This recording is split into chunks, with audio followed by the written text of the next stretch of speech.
कुछ पाने की हो आस आस, कोई अरमा हो जो खास खास आशाएं, हर कोशिश में हो बार बार, करे दरियाओं को आर पार।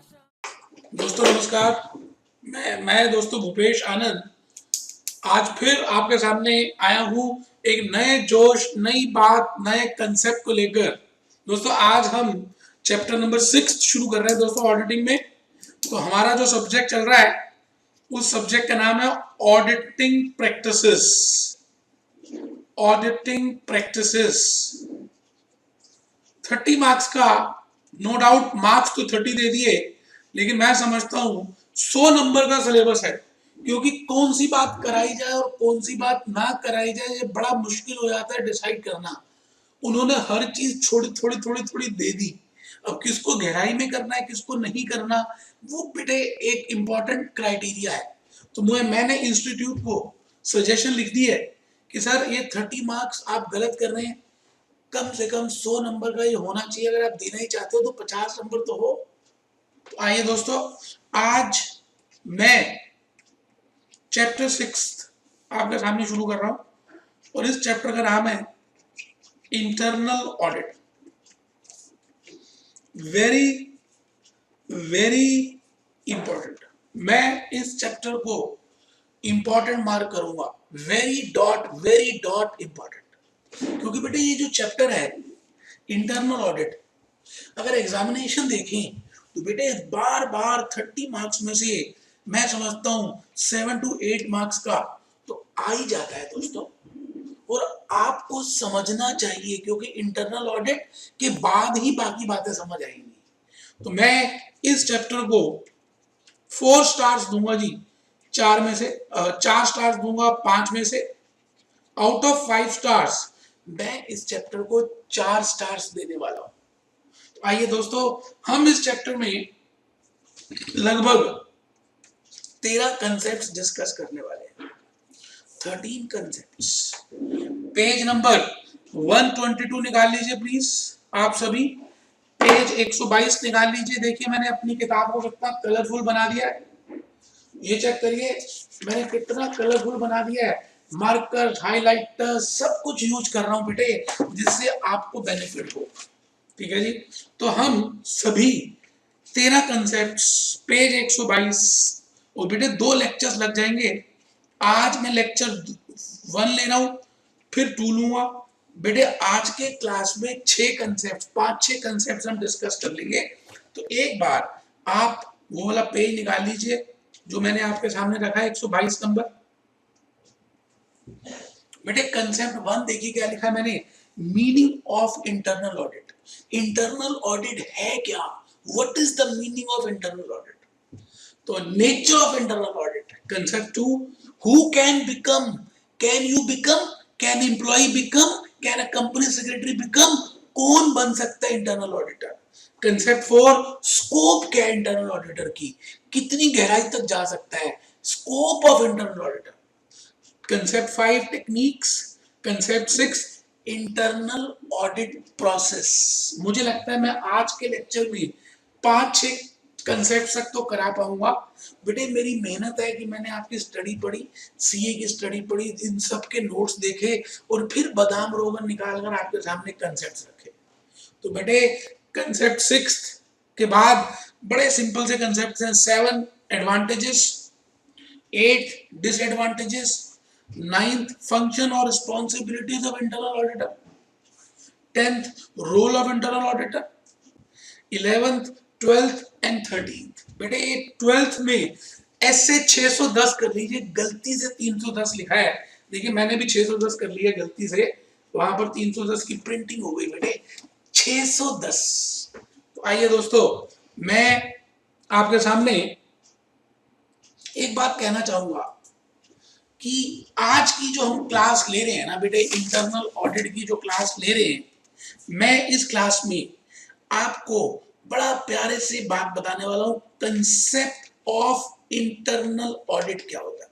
प्लीज रजिस्टर खोल लें।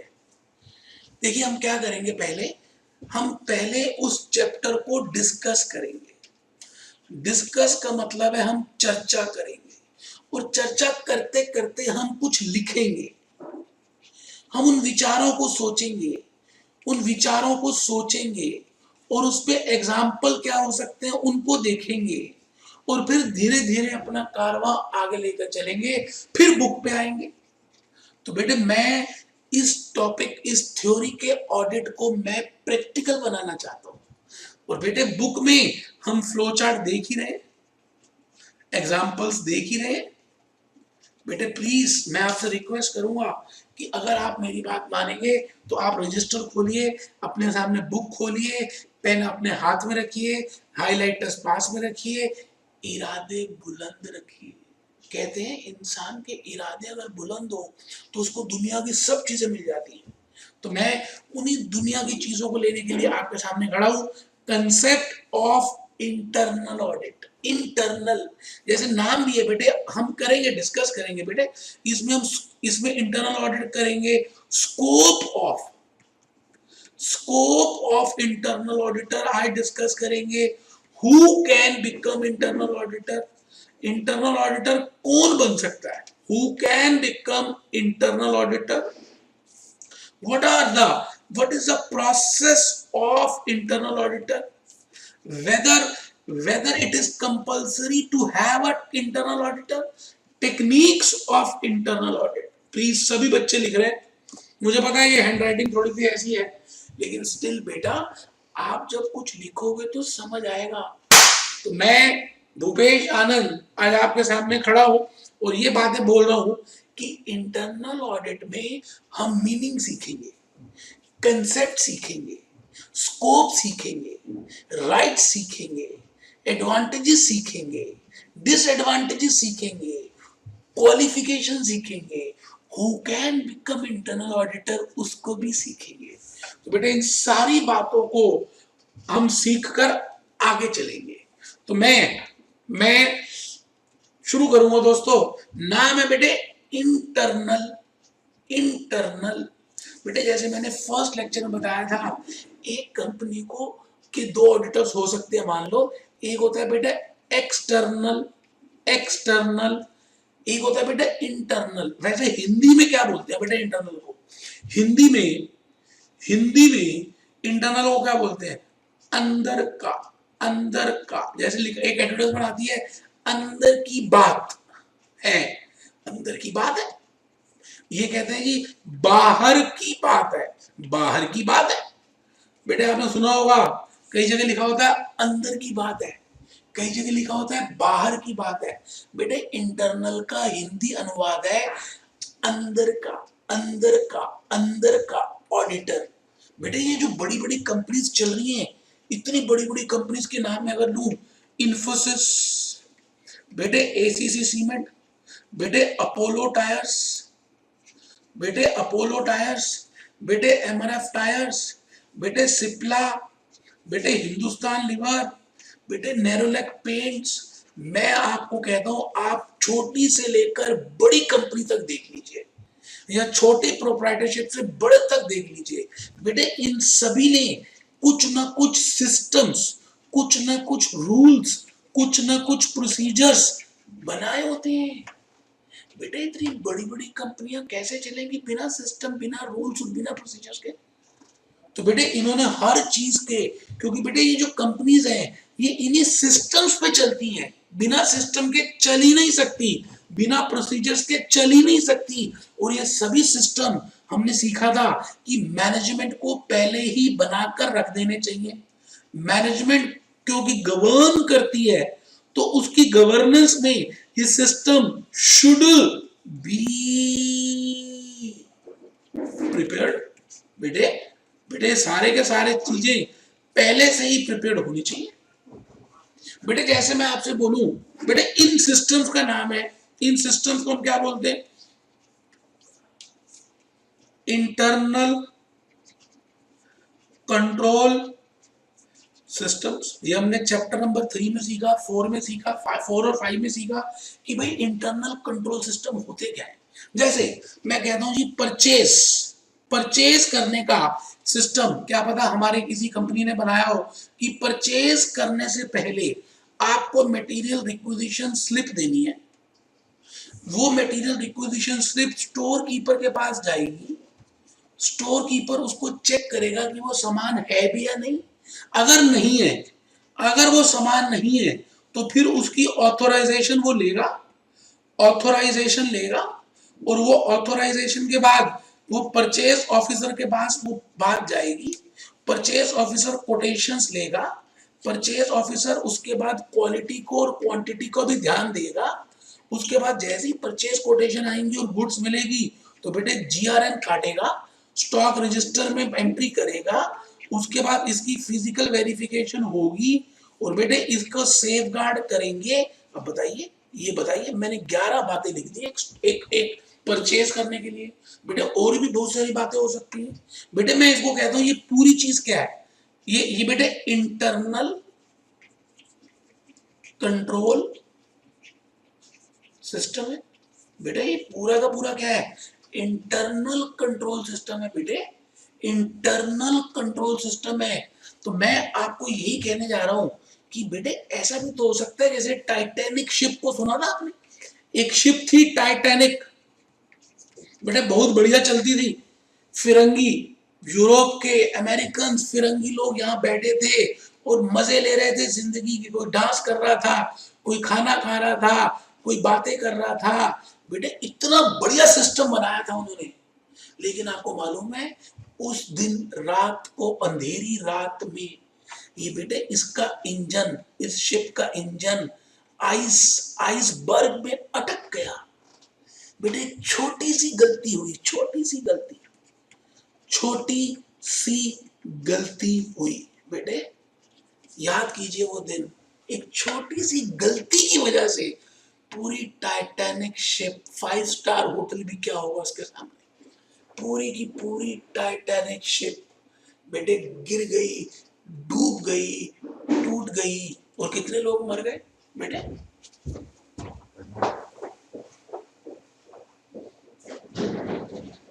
आवाज मतलब आवाज आ रही है।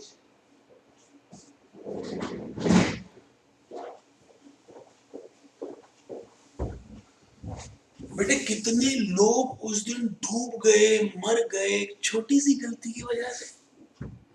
बेटे मैं आपसे ये कह रहा हूं कि जो भी सिस्टम उन मैनेजमेंट ने बनाया, जिस भी चीज के लिए बनाया बेटे, उसको हम कहते हैं इंटरनल कंट्रोल सिस्टम। अब बेटे ये जो सिस्टम बना है ये अच्छा है या नहीं, क्या इससे भी, क्या इससे भी अच्छा सिस्टम बन सकता है, क्या इससे भी अच्छा सिस्टम बन सकता है या नहीं, क्या इससे भी अच्छा सिस्टम बन सकता है या नहीं, whether whether whether it can be improved, क्या ये इम्प्रूव हो सकता है, क्या कोई नई सजेशन है, क्या और बढ़िया काम कर सकते हैं, क्या इसमें कोई रिस्क तो नहीं है, माना कि अभी तक कुछ ऐसा हादसा नहीं हुआ, क्या रिस्क तो नहीं है, क्या ये सिस्टम और बढ़िया बन सकता है, whether improvement can be there. बेटे इन सभी चीजों को एनालाइज करने के लिए, स्टडी करने के लिए, रीड करने के लिए, सजेशंस देने के लिए बेटे एक होनहार, बलवान, शक्तिवान, शक्तिवान, बुद्धिमान, बुद्धिमान बेटे व्यक्ति की जरूरत है। बेटे उसी व्यक्ति को हम कहते हैं इंटरनल ऑडिटर, और उस सिस्टम को हम कहते हैं इंटरनल ऑडिट सिस्टम। बेटे अंदर की कमियों को पहचानना, कहां पर वीकनेसेस हैं, कहां पर दीवार बहुत पतली है, माना कि अभी तक पानी नहीं आया, लेकिन एक जहाज डूब सकता है छोटे से छेद से। बेटे आपने सुना है किंगफिशर एयरलाइंस, इतनी बड़ी कंपनी, इतना प्रॉफिट कमाती थी, अचानक क्या हो गया किंगफिशर एयरलाइंस को, कहां गलती रह गई बेटे? ये स्टैट्यूटरी ऑडिटर का काम नहीं है, ना वो करेगा बेटे। इंटरनल ऑडिटर जो व्यक्ति है उसको सजेशंस देनी होती हैं, उसको सुझाव देने होते हैं, उसको इंप्रूवमेंट्स के रास्ते निकालने होते हैं कि वेयर वी कैन इंप्रूव। जैसे मैं कहूं कि कुछ ऐसे सुझाव हो सकते हैं कि भाई अगर सामान जाता है, हम बेचते हैं, तो ट्रांजिट इंश्योरेंस आज तक नहीं ले रहे थे, तो क्या पता इंटरनल ऑडिटर ये सुझाव दे मैनेजमेंट को that transit insurance is necessary, transit की इंश्योरेंस लेनी चाहिए। क्या पता ये सुझाव दे दे मैनेजमेंट को। तो बेटे सुझाव तो कुछ भी हो सकते हैं। जो गुड्स आज तक हम लेते आ रहे हैं, it should be checked, in the laboratory. बेटे लेबोरेटरी में इसको हम चेक करें बेटे, तभी तो टेस्ट लेकर जाएंगे। It should be checked in the laboratory for quality. तो मैं आपसे क्या कह रहा हूं बेटे? मैं कह रहा हूं internal auditor should give the suggestions. कौन देगा बेटे सजेशंस? मैनेजमेंट ने तो प्रोसीजर बनाकर गवर्नेंस के लिए साइड में बैठ गई। तो बेटे एक व्यक्ति जो कॉन्टिन्यूअस बेसिस में, मैं रिपीट कर रहा हूं, the person who is doing the process of checking the systems, examining the systems, बेटे जो सिस्टम्स को एग्जामिन करेगा लगातार बेटे, रेगुलर बेसिस में बेटे, उसका नाम है इंटरनल ऑडिटर। आप मेरी बात को समझ पा रहे हैं? तो इंटरनल ऑडिटर का और कोई काम नहीं है, पूरे वर्ष उसको उन सभी सिस्टम्स को चेक करना है, बिजनेस को पढ़ना है, ऑपरेटिंग सिस्टम समझना है, ऑपरेटिंग एक्टिविटीज देखनी है, और उसके बाद उन्हीं सिस्टम्स में कहां पर कमियां हैं, कहां पे लीकेज हो सकती है, कहां पर दीवार पतली है, उसको इंप्रूव के लिए सजेशंस देना ही काम है किसका? इंटरनल ऑडिटर का। बेटे अगर हम ये ना रखें तो बेटे आपको पता है कि आपको मालूम है कि जनरली देखा गया कि बड़ी बड़ी कंपनीज बंद हो जाती हैं। जैसे अगर आप अमेरिका की बात करें तो बेटे एक कंपनी थी जनरल मोटर्स, पता नहीं आपने नाम सुना हो या ना सुना हो बेटे, जनरल मोटर्स। बेटे और भी बड़ी सारी कंपनीज हैं, एनरॉन, आप जरा कभी गूगल में जाकर चेक तो करें, लेमैन ब्रदर्स, गूगल में जाकर चेक तो करें आप, गूगल तो अब तो वैसे ही फ्री है। बेटे ये सारी कंपनीज मर चुकी हैं क्योंकि इनके जो सिस्टम थे वो ठीक नहीं थे। हमारे इंडिया में देखिए ना, किंगफिशर एयरलाइंस, अभी आपको वीडियो दिखाऊंगा, सहारा इंडिया नाम सुना होगा, सुब्रतो राय का, उसके बाद बेटे सत्यम कंप्यूटर्स।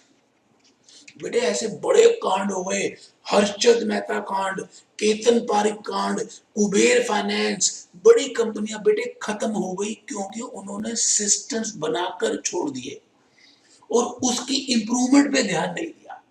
बेटे आपका सिलेबस भी तो हर बार चेंज होता है। एक बार हम सिलेबस बना के छोड़ देते हैं, भाई हमने सिस्टम बना दिया, तो जो कंपनी सेक्रेटरीज और कॉस्ट अकाउंटेंट्स बाहर आएंगे क्या वो कैपेबल होंगे? बिल्कुल भी नहीं होंगे, उनको सैलरी बीकॉम पास जैसी ही मिलेगी। तो बेटे हमें बार बार अपने एग्जामिनेशन सिस्टम को, अपने पेपर के सिस्टम को, अपने सिलेबस को चेक करना पड़ता है। कमेटीज होती है बेटे इसकी, ऑडिट कमेटीज का काम ही यही है बेटे, चेक करना और ढूंढना कहां भी गलती रह गई है। नहीं तो बेटे बड़ी बड़ी कंपनीज धाराशाही हो जाती हैं। एक बार देखिए किंगफिशर के साथ क्या हुआ।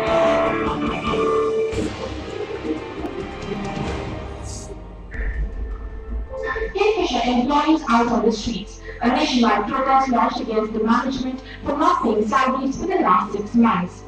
They do not have any confidence left in the authorities, and this is why they do not want to hold any more meetings, because meetings are not fruitful. The lender's decision to release 60 crore rupees is a small relief, but Kingfisher says it's simply not enough. The wage bill of Kingfisher is around 20 crores per month. Only half the employees were paid in March. बेटे आपने देखा ये video? एक महीने का veg bill कितना है, इतना बढ़िया सिस्टम, इतनी प्रॉफिटेबल कंपनी, अचानक क्या हो गया इस कंपनी को? बेटे कहीं ना कहीं सिस्टम में लीकेज जरूर होगी।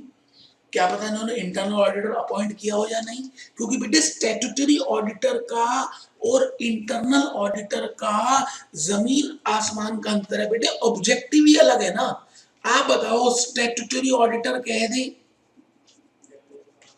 या एक्सटर्नल ऑडिटर कह दे वर्सेस इंटरनल ऑडिटर।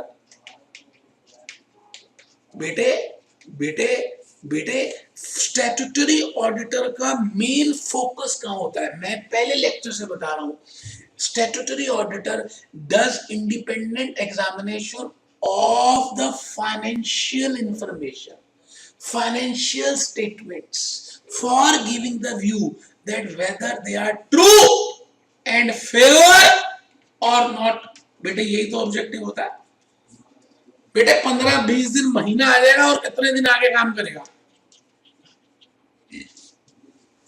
बेटे वो इंटरनल कंट्रोल को रिव्यू करता है, इसलिए कि आगे उसको पता चले कि उसको ऑडिट डेप्थ में करना है या ऊपर ऊपर से करना है, उसमें कहां लीकेज है, उसमें इंप्रूवमेंट कहां हो सकती है। ये एक्सटर्नल ऑडिटर का खेल नहीं है बेटे, इंटरनल ऑडिटर इसके लिए अपॉइंट किया जाता है। और बेटे पूरे 12 महीने इसका ऑब्जेक्टिव रहता है to find out the weakness, to find out the areas of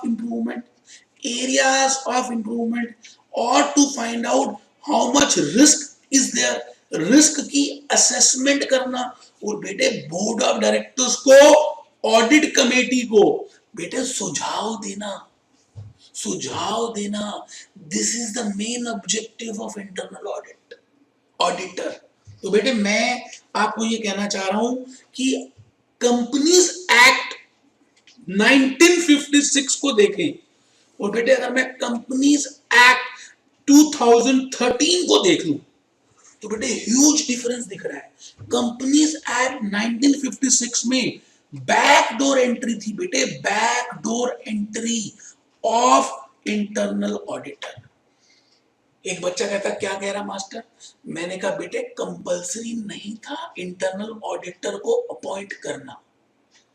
हाँ, एक ऑडिटर की एक रिपोर्ट में, कारो रिपोर्ट्स में, कारो में वहां पे बस एक मेंशन करना होता था कि वेदर यू हैव अपॉइंटेड, कारो रिपोर्ट्स में वेदर यू हैव अपॉइंटेड, क्या आपने अपॉइंट किया हुआ है या नहीं इंटरनल ऑडिटर। उस डर के चक्कर में लोग इंटरनल ऑडिटर को अपॉइंट कर लेते थे खाली कारो में लिखने के लिए। कारो हमारे कोर्स में नहीं है, सीएसओ सीएमए में, बस वो स्टार्ट हुई है डिस्कशन तो मैंने हल्का सा बताया कि 1956 में it is not compulsory to appoint internal auditor, और बेटा लोग करते भी नहीं थे बस। लेकिन बेटे कंपनीज एक्ट 2013 को अगर हम देखें तो बेटे डायरेक्ट डोर से, फ्रंट डोर से एंट्री हुई है बेटे, front door entry is there. बेटे पहले सामने दरवाजे से एंटर कर रहे हैं कि अब आपको इंटरनल ऑडिटर अपॉइंट करना पड़ेगा, अब तो जेल में जाना पड़ेगा, जेल की रोटी खानी पड़ेगी, जेल का पानी पीना पड़ेगा। बेटे सेक्शन 138 एक नया सेक्शन, एक्सक्लूसिव सेक्शन इसके लिए बना दिया गया, इंटरनल ऑडिटर के लिए। तो बेटे आज उस सेक्शन को पढ़ेंगे। उसके बाद बेटे एक ऐसे 610 आ गई, भले अभी इतनी फेमस नहीं हुई, कि how you can rely on the work of an internal auditor, मतलब स्टैट्यूटरी ऑडिटर कितना रिलाई करे इंटरनल ऑडिटर के काम पे। तो बेटे आप समझ लीजिए, अलग से सेक्शन बनना कंपनीज एक्ट 2013 में, आपको लगता है ये छोटी सी बात है? क्या बात करते हैं दोस्त। तो बेटे अब now it is compulsory to appoint internal auditor. अभी हम देखेंगे किस किस को कंपल्सरी है। बेटे अभी मैं बुक में आ ही रहा हूं, अभी मेरी चर्चा खत्म थोड़ी हुई है, 5 मिनट की और चर्चा रहेगी बेटे, 5 मिनट की। मैंने सबसे पहले बताया इंटरनल ऑडिट होता क्या है, इंटरनल ऑडिट की नेसेसिटी क्या है, इंटरनल ऑडिट का ऑब्जेक्टिव क्या है। अब मैं बताने जा रहा हूं कि बेटे who where it is compulsory to appoint internal auditor as per section 138 of Companies Act 2013। बेटे एक सेक्शन है बेटे 138, बेटे एक्ट है 2013, वो ये कहता है बेटे कि जो भी कंपनीज लिस्टेड कंपनीज हैं, हम उन सभी लिस्टेड कंपनीज को अनाउंस करते हैं। सुनो सुनो सुनो गांव वालों सुनो। एक बच्चा कहता है लिस्टेड होती क्या है, उसके कान पे थप्पड़ मारूंगा। कंपनी सेक्रेटरी कॉस्ट अकाउंटेंट बन रहे हो आप। बॉम्बे स्टॉक एक्सचेंज में और नेशनल स्टॉक एक्सचेंज में जो ट्रेड की जाती है, जो जिनका शेयर खरीद सकते हैं और बेच सकते हैं स्टॉक एक्सचेंज में, उसको बोलते हैं लिस्टेड कंपनीज। तो बेटे लिस्टेड कंपनीज में कंपनीज एक्ट 2013 ये कहता है, सुनो सुनो सुनो गांव वालों सुनो, एवरी लिस्टेड कंपनी, चाहे वो छोटी है चाहे वो मोटी है, चाहे वो लंबी है चाहे वो गिट्ठी है, all listed companies, all listed companies should have internal auditor। उन सभी का इंटरनल ऑडिटर होना जरूरी है। अब दूसरी बात सेक्शन 138 कह रहा है, जो कंपनियां अनलिस्टेड पब्लिक कंपनी है, भाई पब्लिक कंपनी या तो लिस्टेड हो सकती है स्टॉक एक्सचेंज में, आप समझ रहे हैं ना, और या अनलिस्टेड हो सकती है। अनलिस्टेड, तो बेटे जो अनलिस्टेड कंपनी है, हम ये चेक करेंगे कि वो कंपनी अनलिस्टेड भले है, लेकिन उसकी टर्नओवर कितनी है, उसकी पेड अप शेयर कैपिटल कितनी है, उसकी बोरिंग्स कितनी है, उसके डिपॉजिट्स कितने हैं। बेटे 4 बेंचमार्क लगाए 138 ने। उसकी पेड अप शेयर कैपिटल अगर 50 करोड़ है या उससे ज्यादा है, paid up share capital 50 crore है या उससे ज्यादा है, मैं बार बार बोल रहा हूं 50 करोड़ और मोर, टर्नओवर 200 करोड़ है या उससे ज्यादा है, बोरोइंग 100 करोड़ है या उससे ज्यादा है, डिपॉजिट 25 करोड़ है या उससे ज्यादा है। तो बेटे जिस फाइनेंशियल ईयर में 200 करोड़ से ज्यादा सेल्स है, 50 करोड़ या उससे ज्यादा शेयर कैपिटल है, 100 करोड़ या उससे ज्यादा बोरोइंग्स है, 25 करोड़ या उससे ज्यादा डिपॉजिट्स हैं, तो जिस फाइनेंशियल ईयर में ऐसा है, उस ईयर में ऑडिट, इंटरनल ऑडिटर जरूरी नहीं है। उसके नेक्स्ट ईयर में, उसके नेक्स्ट फाइनेंशियल ईयर में इंटरनल ऑडिटर का होना जरूरी है। बेटे लॉ मेकर्स आपको तैयार कर रहे हैं कि अगले साल आपको इंटरनल ऑडिटर भी रखना है, इस साल नहीं, जिस साल ये चीजें कोई भी एक पूरी हो गई। एक बच्चा कहता सारी कंडीशंस पूरी होनी चाहिए, थप्पड़ मारूंगा कान पे। मैंने कहा 4 कंडीशंस में से कोई भी एक कंडीशन। बच्चा कहता कौन सी? मैंने कहा बेटे पेड अप शेयर कैपिटल अगर है उतनी या उससे ज्यादा 50 करोड़ से, टर्नओवर 200 करोड़ या उससे ज्यादा, बोरोइंग 100 करोड़ या उससे ज्यादा, डिपॉजिट 25 करोड़ या उससे ज्यादा, तो बेटे भले आप अनलिस्टेड हो लेकिन आपका धंधा बहुत बड़ा है, आपको इंटरनल ऑडिट कराना पड़ेगा। अब तो जेल में जाना पड़ेगा, जेल की रोटी खानी पड़ेगी, जेल का पानी पीना पड़ेगा। बेटे इसके बाद तीसरे केस में आ गए जी प्राइवेट कंपनीज। जिन्होंने लोगों के पैसे नहीं लिए, उनमें भी 3 बेंचमार्क डाल दिए। अब बताइए उसमें 3 बेंचमार्क क्यों आए? क्योंकि बेटे जो प्राइवेट कंपनी है उसकी पेड अप शेयर कैपिटल तो बाहर से आई नहीं है, तो बेटे सेल्स का बेंचमार्क डाल दिया, बोरोइंग का बेंचमार्क डाल दिया और डिपॉजिट का बेंचमार्क डाल दिया। बेटे अगर इन तीनों में से कोई भी एक बेंचमार्क अगर पूरा हो गया, एक मापदंड, सेल्स 200 करोड़ या उससे ज्यादा, बोरोइंग 100 करोड़ या उससे ज्यादा, डिपॉजिट 25 करोड़ या उससे ज्यादा, जिस भी फाइनेंशियल ईयर में हुए, उस साल नहीं, उसके अगले साल, उसके अगले साल, उसके अगले साल इंटरनल ऑडिट को कराना कंपलसरी है, इंटरनल ऑडिटर होना चाहिए। तो बेटे आप समझ रहे हैं मैं आपको क्या कहना चाह रहा हूं? अब सवाल आता है बेटे कि इंटरनल ऑडिटर अपॉइंट कौन करता है और किस किस को अपॉइंट कर सकते हैं? बेटे इंटरनल ऑडिटर कौन कौन बन सकता है? बेटे ये भी सेक्शन 138 में उन्होंने क्लैरिफाई कर दिया कि भाई एक प्रैक्टिसिंग चार्टर्ड अकाउंटेंट,